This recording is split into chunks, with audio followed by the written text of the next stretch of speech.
Large American online platforms have become seas of racism, misogyny, anti-Semitism, Islamophobia, and hate in all its forms. And they're being used by criminals to harm our children. My government will act. And today we're announcing our plan to fight crime, to protect Canadians, and to build communities that are safe, secure, and strong. A plan to make Canada secure, to make Canada strong.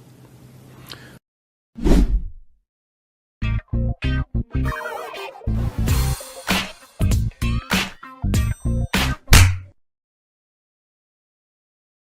can't handle the truth. Resolve to resist.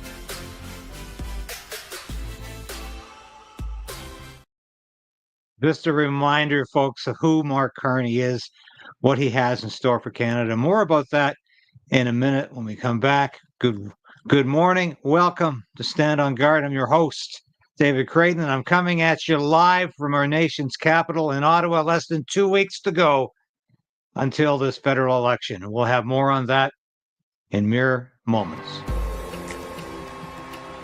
The Prime Minister lied and his minions continue to lie.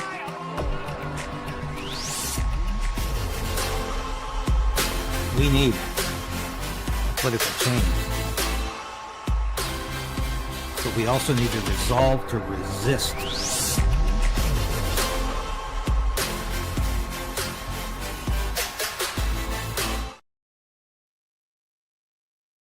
Yes, we need to resolve to resist. The Carney House of Cards is coming down. Now, I led off with that Online Harms Act reference because this is what Mark Carney is all about. He's claiming he wants to make communities safe. From whom? From what? He's talking about resurrecting the Online Harms Act, which was possibly Justin Trudeau's worst and most dangerous piece of legislation. I kid you not. You know what it was all about?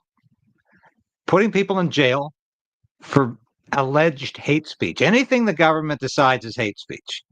Essentially ending freedom of speech. Putting people under house arrest for thought crimes. If your neighbor thinks, oh, he's thinking the wrong thing, and he might say it in a couple of days, I think I'll call the cops. Cops show up at your door, say, hey, your neighbor thinks you're a potential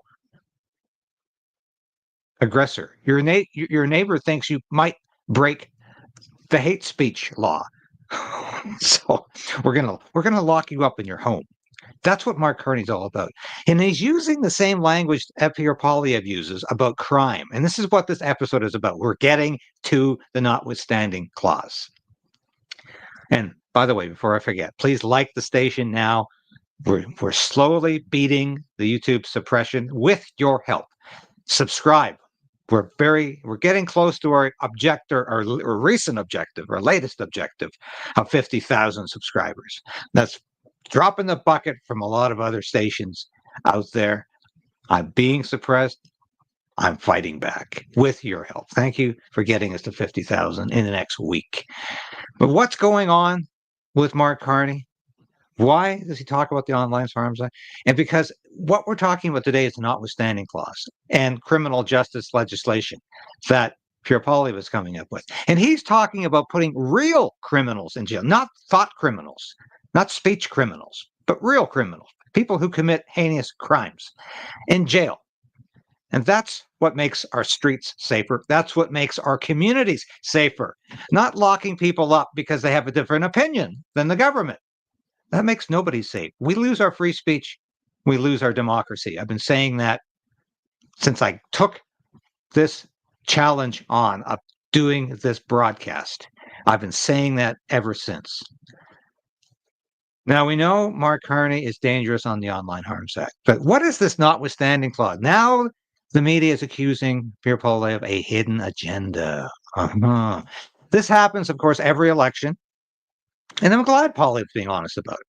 I'm glad he's being upfront about invoking the notwithstanding clause, Section 33 of the Charter of Rights, which means a premier or prime minister can overrule a court decision based on the Charter of Rights. You know how many judges in this country are woke. You know how many judges in this country are hostile and contrary to conservative ideas, hostile to Christianity, hostile to traditional beliefs, hostile to everything a lot of you watch. And I know the level of understanding, comprehension among the viewers of the station is rather high. I'm sure you all understand what the notwithstanding clause is. But it was written into the Constitution not to be eschewed, not to be avoided, not to never be used, but as a safety mechanism for out of control courts and out of control judges, which happens quite frequently in this country. Who put that in the Constitution, by the way? Well, it was Pierre Trudeau who put that in the Constitution. Why? Well, he needed to placate the concerns of Alberta Premier Peter Lougheed. And believe me, if anyone else is talking about the notwithstanding clause this morning on YouTube, I doubt they remember why it was inserted.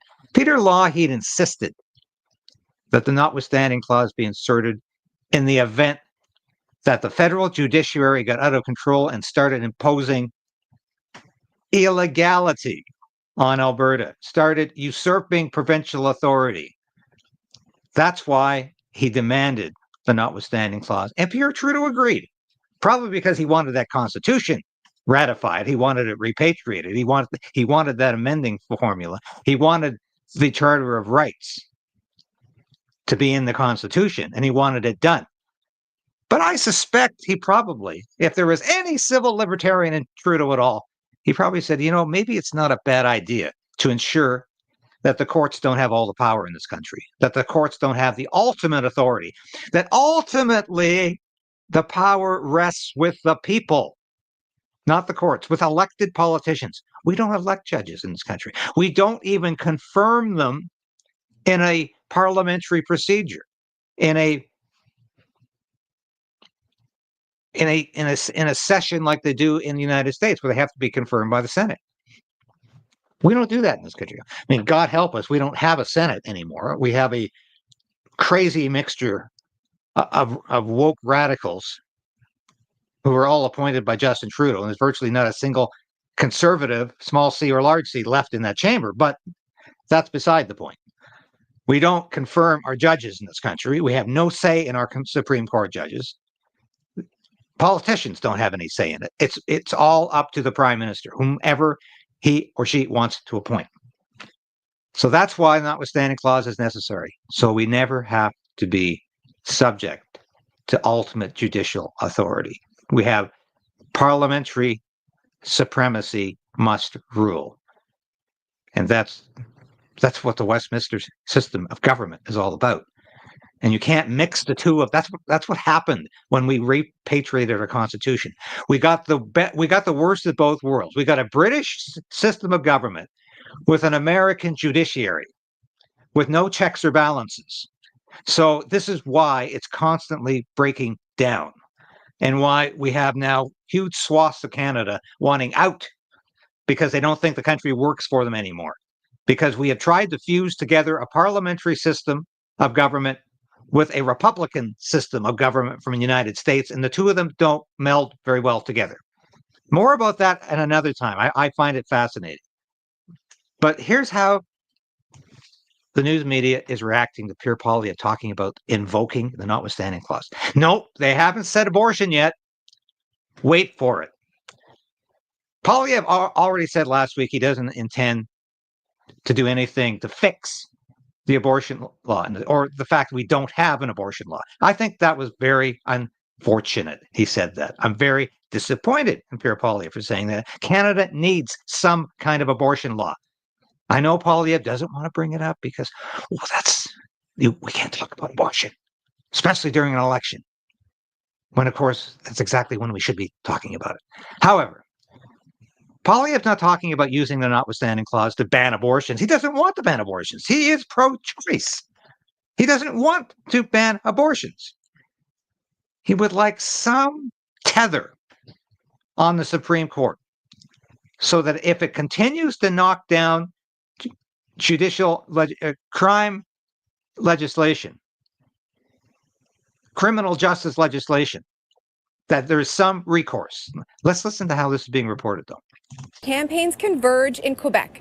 Today, Conservative leader Pierre Poilievre pledged to use a constitutional clause that allows for the overriding of charter rights to enact his tough-on-crime policies.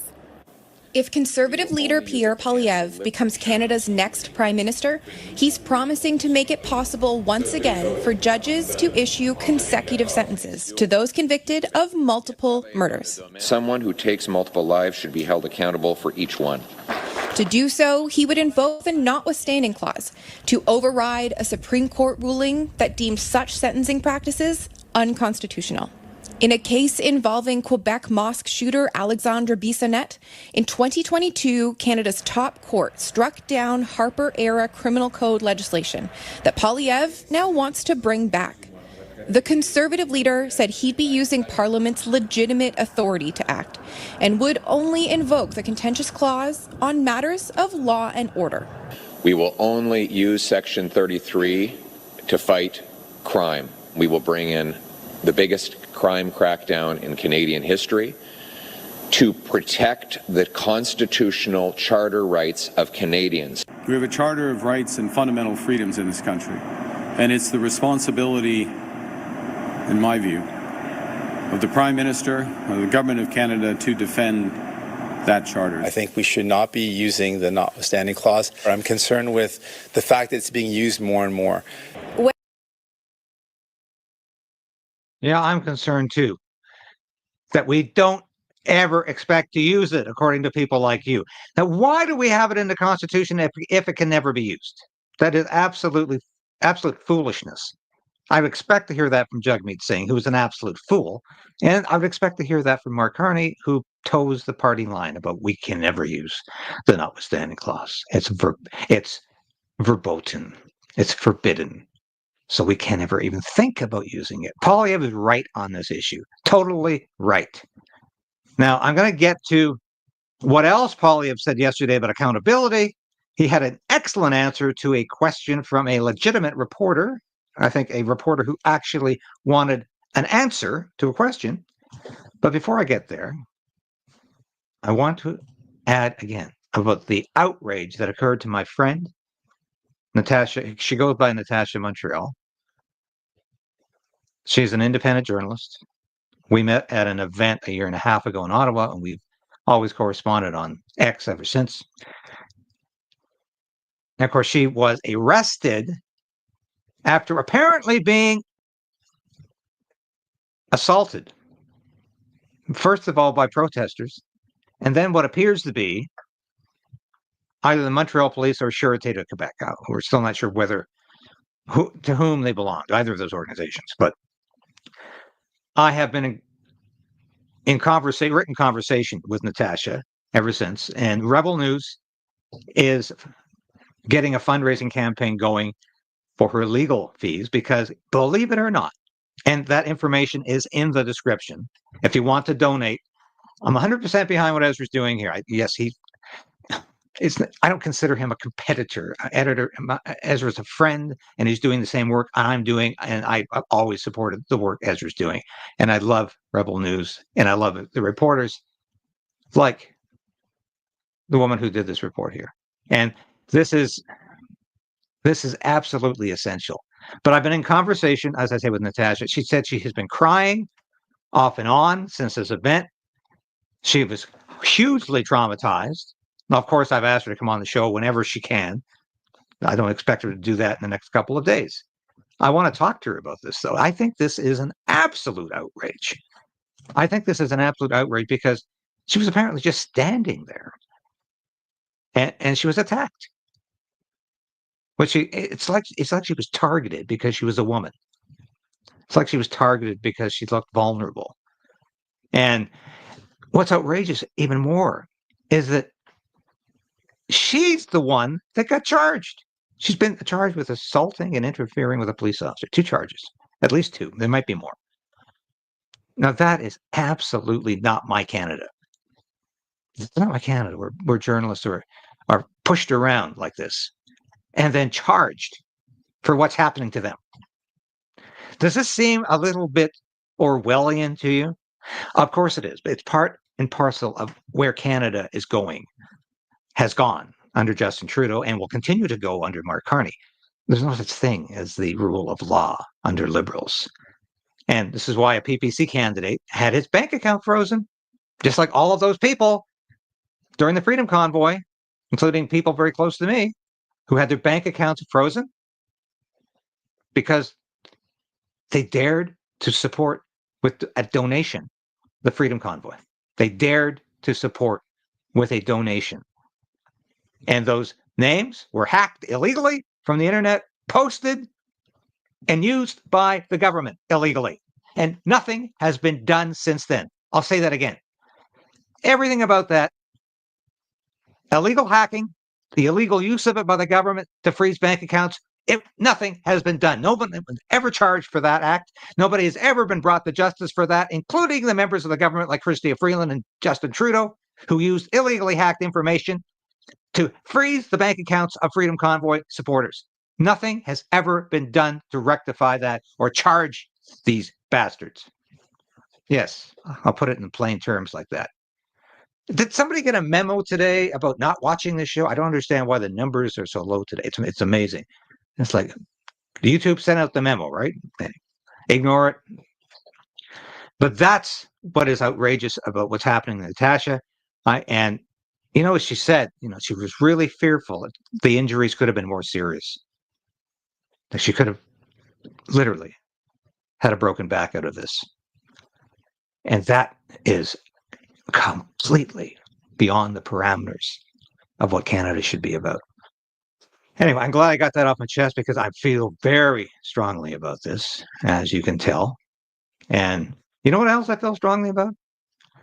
Doug Ford opening his big trap. He won't endorse Pierre Poilievre in this election. Wait, he won't endorse.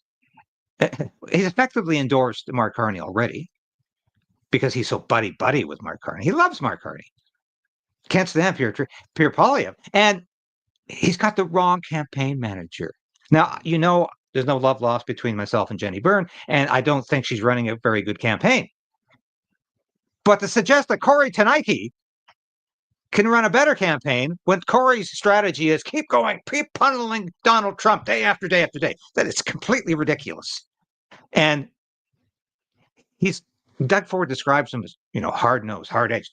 I guess you have to be hard-edged when you're a lobbyist for Big Pharma, because that's something my conscience wouldn't allow me to do. Let's listen to Doug Ford, though. As for Corey, I've said right from day one, he's tough as nails, but he's the best campaign manager in the country. And to be very frank, if Corey was running that campaign, I don't think Mr. Poilievre would be in the position he's in right now. But it's still a lot of time left.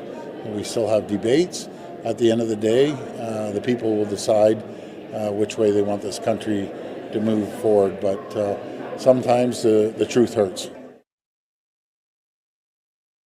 Well, here's some truth for you, Doug. Every once in a while, a moment of truth. Here's some more truth for you, Dougie. You're a faux conservative. You're a progressive, not a conservative. You're a phony conservative.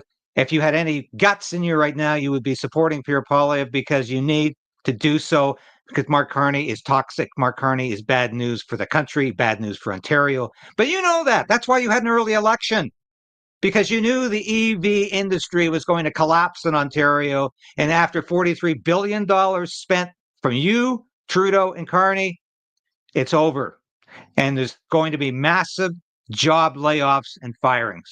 And you knew that was coming. That's why you had an early election. So now you're telling the Conservative Party how to win. Oh, so Corey's the guy because he got a piece of baggage like you with arms and legs attached, elected and reelected as premier. Give me a break, Doug Ford. You know, I have no time for this guy. Ironically, Mr. EV King started out as Premier of Ontario by attacking the green energy policy of the former Liberal government. And he was very effective. And that's what the Ford Nation was all about. What the hell is the Ford Nation today? I don't know. Doug Ford couldn't tell you either, because he has nothing to do with any Ford Nation. It's about Doug Ford staying in power in perpetuity. That's what Doug Ford's objective is. Let's listen to more of Pierre Poilievre's remarks at this news conference yesterday. Now, Mr. Carney has handed over his Brookfield investments knowing they cannot be sold. So he knows exactly what he owns, but no one else does. And as a result, there is no blind trust when you know what's inside that trust. It is blind only to the public. He should have to sell and liquidate these investments and then have the cash reinvested without his knowledge so that he could not possibly act in his own interest and against the Canadian interest. These insane Liberal crime policies are endangering our people. We cannot risk a fourth Liberal term of rampaging crime. We need a change with a new Conservative government that will lock up criminals and bring home safety, and this is my plan to do it. I will repeal Liberal Law C-75 to end catch and release bail. I will repeal C-5, the house arrest, Liberal house arrest law. We will bring in a 3 strikes you're out law, which says that anyone convicted of 3 serious offenses will automatically be ineligible for bail, parole, probation, or house arrest for the rest of their lives. They will serve a minimum of 10 years and a maximum of life and will only get out of jail if they have an impeccable record of clean drug tests, good behavior, and learning an employable skill. We will also secure our borders with high-powered scanners that look into shipping containers to stop drugs, guns, and stolen cars. We will hire 2,000 more frontline CBSA officers who can stop the illegal importations, and we will ban hard drugs, shut down taxpayer-funded drug consumption sites, and invest in treating 50,000 Canadians to defeat addiction and bring our loved ones home drug-free. We need a change to bring home safe streets, and only Conservatives will do it. And there is no blind trust when you know what's in 2 consecutive elections. Beijing has now interfered streets, and only Conservatives will do it. I'm sorry, I had to stop there. Notice he's talking about safe streets, safe communities. He's not talking about putting people in jail for free speech, though. He's talking about real crime. Now, I've been critical of the 3 strikes you're out law in the United States because it put a lot of people in jail forever for the rest of their lives for very minor offenses. Now, that's pretty stupid. Poilievre's talking about serious crimes, and he better define what serious crime is, because otherwise we're going to have prisons full of people who committed 3 offenses, and they can be very minor. We need to ensure they're there for serious offenses if it's 3 strikes you're out. Because you have to remember, the three strikes you're out law was drafted by Joe Biden when he was a senator, and he was the chairman of the Senate Judiciary Committee. And he drafted that for Bill Clinton back in about 1994, I believe. Yeah, 1994, he drafted that. And it was fraught with errors, and it has not been a happy ending for that bill. But I think this could work if Poilievre carefully, assiduously defines what serious crime is. And that would make a difference. Let's listen to some more, because he gets into some foreign influence stuff here, which is very, very good.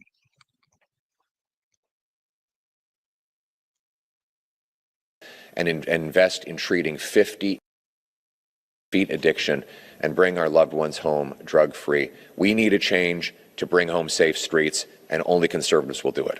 And the Liberals have benefited from interference by Beijing in 2 consecutive elections. Beijing has now interfered in both the Liberal leadership race to help Mark Carney, and again in the general election to help Mr. Carney. Mr. Carney learned of a Liberal candidate on his roster that was telling people to send his Conservative opponent back over to China on a bounty where he would have been imprisoned or killed, and Mr. Carney refused to get rid of that candidate. Well, it was actually the candidate that finally left after we found out that the RCMP was involved.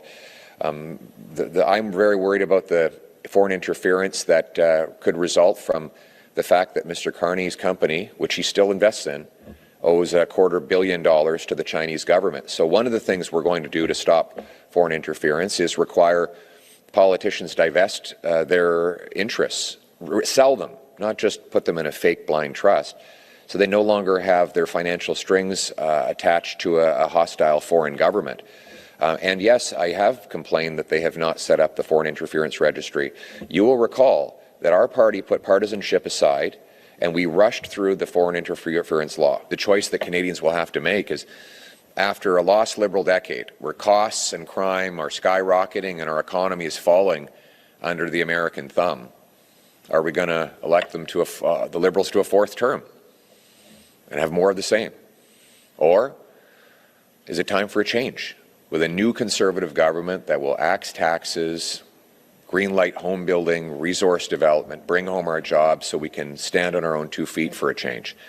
Look, it's the same Liberal gang, same Liberal ministers, same Liberal MPs, same Liberal advisors making the same Liberal promises that got us into this mess over the last 10 years. Now, Poilievre can and will pull this together because the debate is going to be crucial. What did Poilievre say there at the end? What I said he needs to say 3, 4, 5, 6 times a day: change, change, change. And Nick Nanos, pollster, says exactly that too. Now, I think there's some problem with the polling because I've heard from a very good source, and you heard him talk about this on my broadcast the other day, that they're oversampling. Some pollsters are oversampling the 60 and older crowd, which is voting overwhelmingly Liberal. So maybe that's having an effect on the overall numbers. Well, of course it is. Of course it is. That's why these numbers are so incredibly hard to accept, because there are some integral problems, I believe. Now, Nick Nanos, I think, is very good at saying people want change. And that's why Poilievre is emphasizing change right now. According to Nanos polling data hot off the press this morning, here's where the parties stand. As of end of day yesterday, the Liberals were up slightly, now seeing 44.8% of Canadians wanting to see them stay on as government. Not much change for the Conservatives, seeing 37.8% support. NDP kicks off the last 2 weeks with 8.8% support. And I have to say, the NDP support is shrinking, and people have been assuming it's going to the Liberals. It's not. It's going to the Conservatives, because the Conservatives are attracting blue-collar voters, ordinary Canadians, even union leaders who once voted exclusively NDP. They're going for Pierre Poilievre because of common sense economic policies and because he's talking about making the country safer. That's something factory workers, blue-collar workers can appreciate very much. Don't worry about the numbers. I told you I believe there's a problem with the numbers. Canadians prefer to see as Prime Minister. The trend does not exactly follow party support. Liberal leader Mark Carney leads the way with a whopping 49.8%. Conservative Pierre Poilievre has a little more than 34%, which is less than what his party is seeing. And NDP Jagmeet Singh is trailing far behind with 4.2%. Joining us now to discuss the polling trend is Nanos Research Chair Nick Nanos. Good morning, Nick. Good morning. Tell us a little bit more about the findings and what they should suggest to Canadians. Well, what it suggests is, as we get into the French and English debates this week, that it's still a tight race, but the Liberals have an advantage, about 7 points. And the key thing is the Liberals are leading in Ontario and Quebec. Those are the two regions with the biggest swaths of votes and seats. So expect, the impact of the French debate and the English debate to have a noticeable kind of outlay, at least on the shape of the race. When it comes to the discrepancies between party support and maybe individual support for a leader, what do we take away from that? That party faithfuls may want to vote Conservative, but may not necessarily have the same amount of faith or desire to see Pierre Poilievre as Prime Minister? Yeah, that's a really good point. What it speaks is that the Conservative vote is largely driven by an appetite for change, driven by the perception for Conservative voters that they want to get the Liberals out of power, that the Liberals have been in power for too long. And they're okay with Pierre Poilievre, but the primary driver is their objective to get the Liberals out of power. For the Liberals, it's a little different. You can see, Mark Carney polling ahead of his party It's not about what the Liberals did. It's not about Liberal popularity. It's not about the Liberal Party. It's actually about Mark Carney. That's why the French and English debates are going to be real pressure cookers for him, because Liberal fortunes are directly connected to his political fortunes. If he gets through the debates or even has a good debate performance, that'll probably consolidate where he's at. If he has a misstep, blows up, makes a mistake, then that'll be bad news for the Liberals. Okay, and when it comes to issues leading this election campaign, we saw it start off with tariff and Trump. We've heard about housing and affordability. Are we still discussing the same issues into this last 2 weeks, this final run? Yeah, actually, what's interesting is that when we ask Canadians what issues would be driving their vote decision, the proportion that said Trump and U.S. tariffs would be driving their vote decision has actually increased over the past month. Okay. The other thing that's really quite striking is that in a survey that we just did for CTV News and the Globe and Mail, we asked Canadians about whether they were worried or thought we'd be going into a recession in the next 12 months. And about 2 out of every 3 Canadians believe that we'll be going into a recession. Speaks to the overhang of Trump, tariffs, money, and the cloud that hangs over Canadians right now when they're thinking about who they're going to vote for in the upcoming federal election. All right, Nick. Sorry, Nick, but if we are sliding into a recession, it's got nothing to do with Donald Trump. It's 10 years of catastrophic Liberal policies under Justin Trudeau, advised by Mark Carney, and will be continued by Mark Carney if, God forbid, he is elected as our Prime Minister.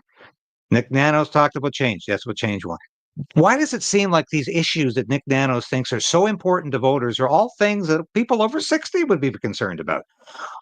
Are you sitting at home? If you're 18 to 25, are you sitting at home saying, oh my God, it's the tariffs? Or are you saying, I'm never going to own a house. I could barely afford the rent on this apartment. It's hard to feed my family or even myself. Are those the issues you're thinking about? Much more than this very conceptualized tariff, which still really hasn't come through, by the way. It's still, Carney is playing games with your mind. He's gaslighting you about this tariff. The Trump hasn't even imposed, except on aluminum and steel. There's no general across-the-board tariff imposed by Donald Trump. And yet we're still hiding our American booze, aren't we? Which has nothing to do with tariffs or no tariffs or reciprocity or no reciprocity. Taking American booze off the shelves is just a show of idiocy. It's nothing to do with fighting back. Because did the Americans take all the Canadian booze off their shelves? No. Now that would, if we had done that in retaliation, you might understand it, but we didn't.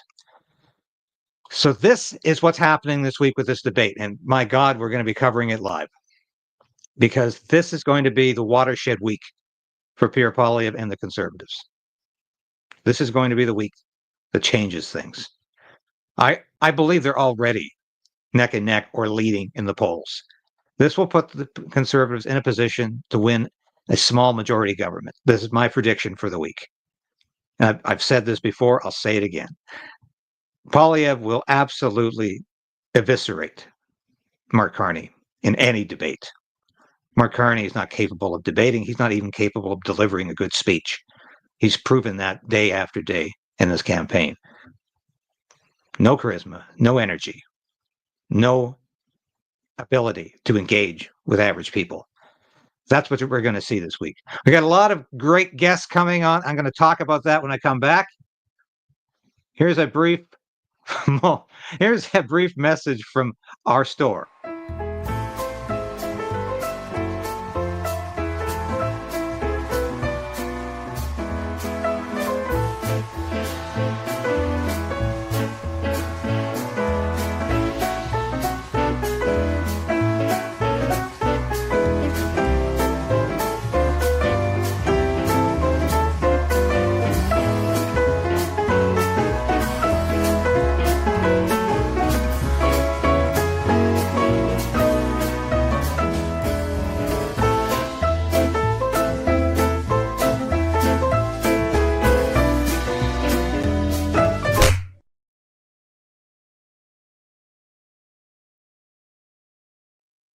Yeah, and there's Mark Carney goes driving off with his what do you call those things in the front of a bike? I can't think of it.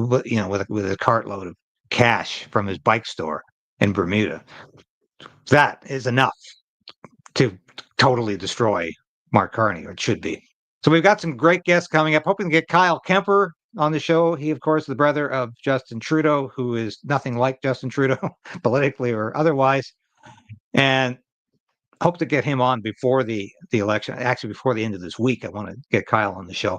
And next week, I'll have Jasmine Lane on. A lot of you watch her show as well as mine. Looking forward. We're just going to have a nice conversation, a very nice conversation about the election and how she thinks things are going. And looking forward to that. And Naomi Wolf has been promising for quite a while. She's been running around the world right now. Hope to get Naomi back on the show within the next 10 days. And I've got other people lined up. If you didn't watch my interview with Joe Warmington yesterday of the Toronto Sun, please watch it. It is really good stuff. There's some fantastic material in there. And I'm working on a Substack column today about how Labour is working and voting for Pierre Poilievre. But we touched on that issue yesterday when I talked to Joe, and he had some fascinating revelations about that and a dozen other issues that we touched on in almost an hour-long interview. It's worth watching. Thanks for doing that. Thanks for watching today, folks. We love you, and God bless you, and Godspeed you and Canada. And let's remember to resolve to resist. I'm David Krayden.